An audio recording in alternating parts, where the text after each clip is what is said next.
China's export grew sharply in April despite Donald Trump Liberation Day tariffs on shipments to the U.S., strengthening Beijing's hand ahead of the crucial trade negotiating expected to start today. Now, many of you will know that obviously there is or the trade talks between the United States of America and China are expected to start today, and the two parties will be trying to find solutions. But what better way than to China seeing or going into these talks with this kind of bold figures that we just received? Because the serious going on is that exports in China for the month of April rose by 8.1% compared to the year last year 2024 around the same time. This is an 8.1 year-on-year growth, which is something that is good, and it gives China something good they can stand on when they are negotiating these trade tensions with, of course, the United States of America. I read somewhere in the news that Trump already has proposed that 80% tariffs is what he is proposing, but again, remember now, America's economy in Q1 shrinked, right? I think by 0.3%. But on the other hand, in Q1, China's economy grew by 5.4%. This shows you that, look, man, China is just doing so well, regardless of the tariffs, regardless of the trade wars that have been happening between the two countries. China continues to do very well. The very same month of April, where some of the analysts, in fact, most of the analysts were expecting, of course, China to feel the heat when it comes to the exports or their total exports. They got proved wrong, and this shows you exactly what China was saying, to say that if the US wants to pull away from China, they can do that, and they have survived 5,000 years ago. They will survive, or will be able to survive the next 5,000 years. The economy of China will still be standing, which is something that is great.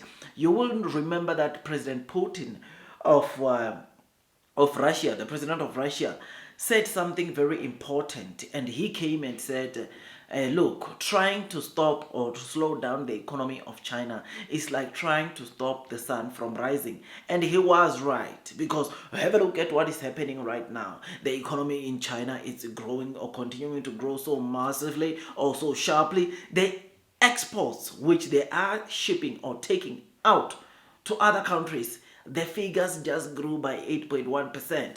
This gives China a very good negotiating jab onto the United States of America, because US already was expecting to see the Chinese economy crumbling.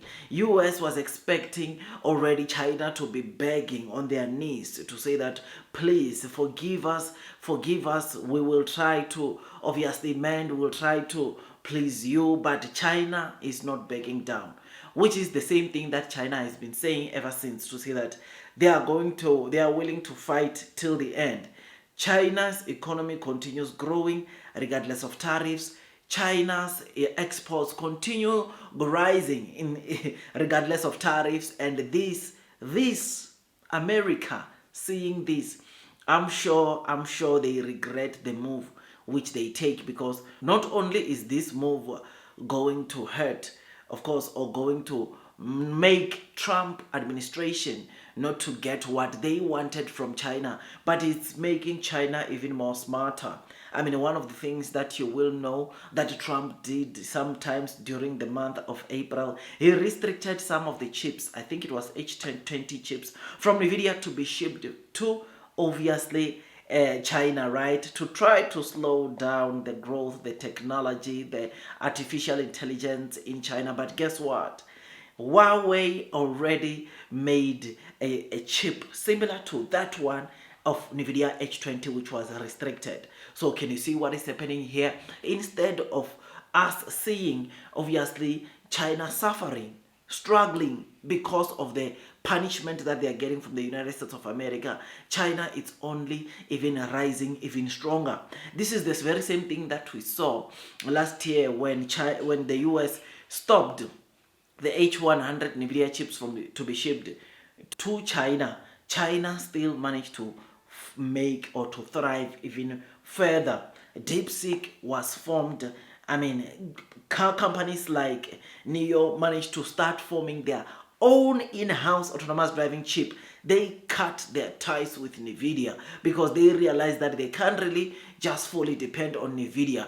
They need to start making these chips, these semiconductors in-house, which they've done that successfully. So right now, this company NIO, which is the company that I talk a lot about on my other channel, right now they on their 2025 models, all of their 2025 models, they are using their own in-house developed autonomous driving chips.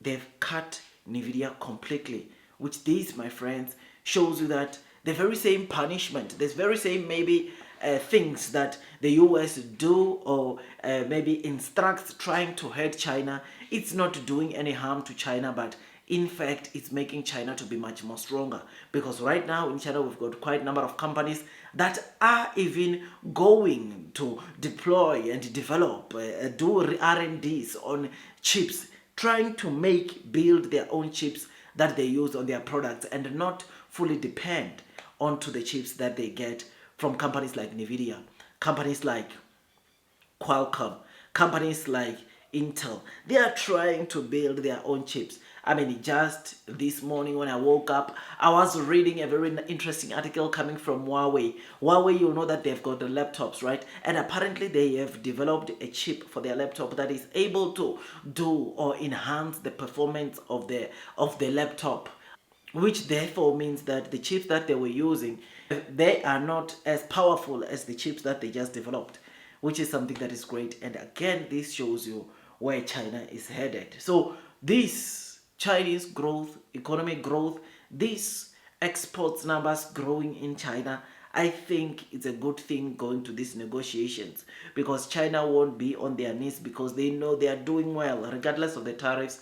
They are doing well regardless of whatever the US is doing, which is something that is great, something that is very, very exciting. So I am happy, man, because like I said, this trade tension between the two countries, it is good even for other countries all over the world, including our very own South Africa, because when the two countries make peace, then we know that things will go well to the countries all over the world, because these are the true strongest or global strongest economies, and therefore when they fight, everyone shakes, right?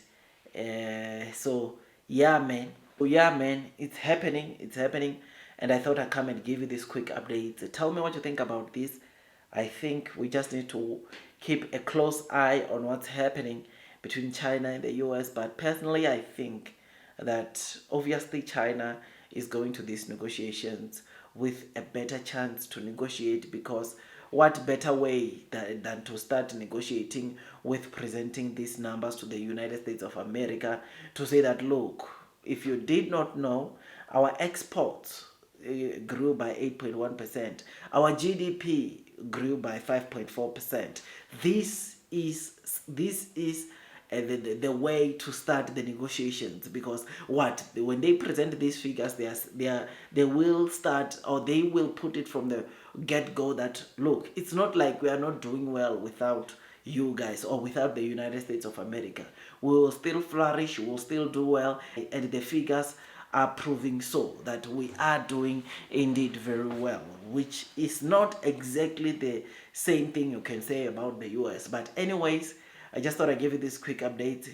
Tell me what you think about this.